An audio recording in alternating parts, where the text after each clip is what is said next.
আসসালামু আলাইকুম রহমতুল্লাহ। আলহামদুলিল্লাহ রাব্বিল আলামিন, আসসালাতু ওয়াসসালামু আলা রাসূলিল কারীম আসহাবি আজমাইন।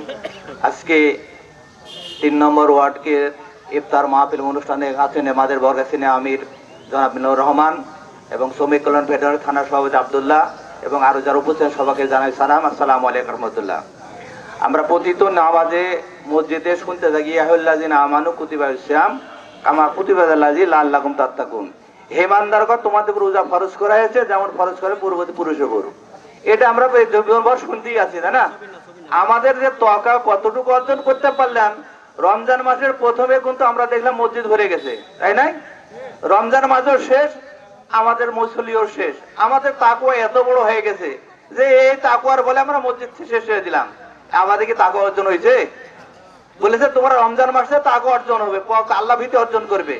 কোন লোক যদি চাকরি করতে যেতে হয় তাকে 3 মাস ট্রেনিং পায়, 6 মাস পায়, এখন ট্রেনিং নেয়, ট্রেনিং নেয় না, তার কর্মসংস্থানে যেতে হয়।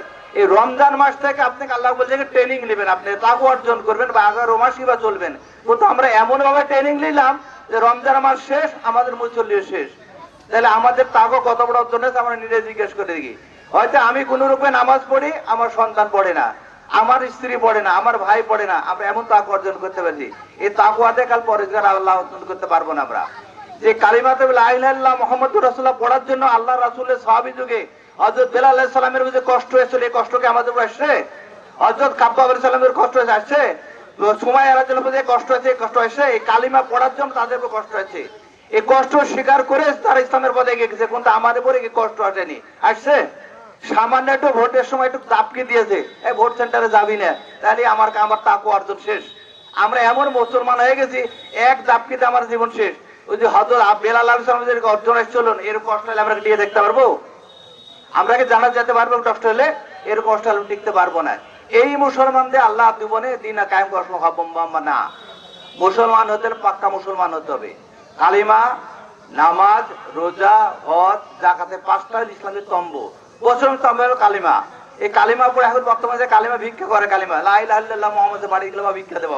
এই কালিমার যে গুরুত্ব কথা আমরা যদি জানতাম, তাহলে আমরা মুসলমান এভাবে ঘরে বসে থাকতাম না। বসে থাকতাম? আল্লাহ আমার কি হুকুম দাতা, আল্লাহ আমার পালন দাতা, আল্লাহ আমার রিজিক দাতা, আল্লাহ আমার সবকিছু বিধান দাতা, এই আল্লাহ কালিমার মধ্যে আছে। কিন্তু দেখা গেল রমজান মাসে আলু তোলার সময় 12 আনা লোক রোজা নাই। আমরা শতকরা 90% লোক দেশের মুসলমান দাবি করি। এই মুসলমানদের কাল কি আমাদের অর্জন করতে পারবো? আমরা ফায়দা অর্জন করতে পারবো? রমজান মাসে গুরুত্ব কেন? এই রমজান মাসে কোরআন নাজিল হয়েছে। এই তারপরে এই মাসে একটা রবেগত রাত আছে, 1000 মাসের উত্তম রাত। ওই রাতটা কেন উত্তম? ওই রাতে কোরআন নাজিল হয়েছে। যার জন্য এত গুরুত্ব, যার পরে কোরআন নাজিল হলো সে লোকে কত দামি। তার কারপরে কোরআন আছে, আল্লাহ রাসূলের উপর কোরআন নাজিল হয়েছে। তাহলে যে মাসের যদি দাম হয়, ও রাতের যদি 1000 হাজার, যার উপর কোরআন নাজিল হলো সে কত বড় দামি। আর সেই নবীর উম্মত আমরা হয়েছি, হয়ে আমরা কিন্তু সেই নবীর কাজ পালন করি না। আবার এই নবীর সুবাদ পাতে চাই, এই স্বাভাবিক পাবো আমরা? কোনদিনই স্বাভাবিক পাবো না।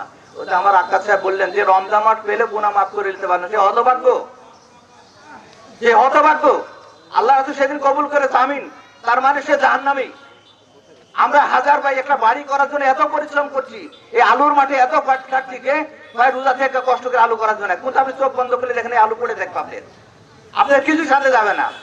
কিন্তু আমি চিন্তা করছি না, একটা বাড়ি করতে হবে, আমার এক ব্যাংক ব্যালেন্স করতে হবে, আমার টাকা সম্পদ করতে হবে, কিন্তু সেই সম্পদ আমার কোনো দিন কাজে লাগবে না। তারপরে আরেকটা জিনিস আছে, আপনার হলো জাকাত। জাকাত রমজান মাসে আরেকটা স্তম্ভ হলো জাকাত। বড়দের জন্য, বড় লোকেরা জাকাত দেবে, গরিবেরা সেই জাকাতটাকে ভোগ করবে। গরিবের হক আছে বড় লোকের মাঝে। আপনার ঘরে যদি 7.5 ভরি সোনা এবং 52 ভরির উপর মূল্য থাকে, তাহলে আপনাকে জাকাত দিতে হবে। আমরা জাকাত দিই না, আমরা বাড়ি করবো, আমরা ব্যাংকে টাকা রাখবো, জাকাতের টাকা কমে না, হয়তো কমে। কেনানকে জাকাত দিতে বলা হয়েছিল, কেনান সে টাকা দিতে জঙ্গ দেয়নি, কেনান সম্পদ আল্লাহ গ্রাস করেছে।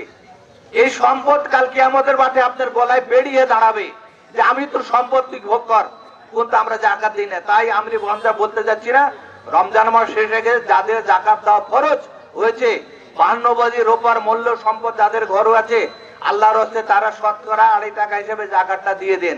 আপনার সম্পদ বৈধ হবে, সম্পদ কমবে না, বরং আল্লাহ আপনার সম্পদ বৈধতা বাড়িয়ে দিতে পারে। তাই এই জাকাতকে গরিবের হক নষ্ট না করে আপনারা যারা জাকাত দেবেন, আমি এই কথা বলে শেষ করছি। আমা তৌফিক ইল্লাহ। আসসালামু আলাইকুম রহমতুল্লাহ।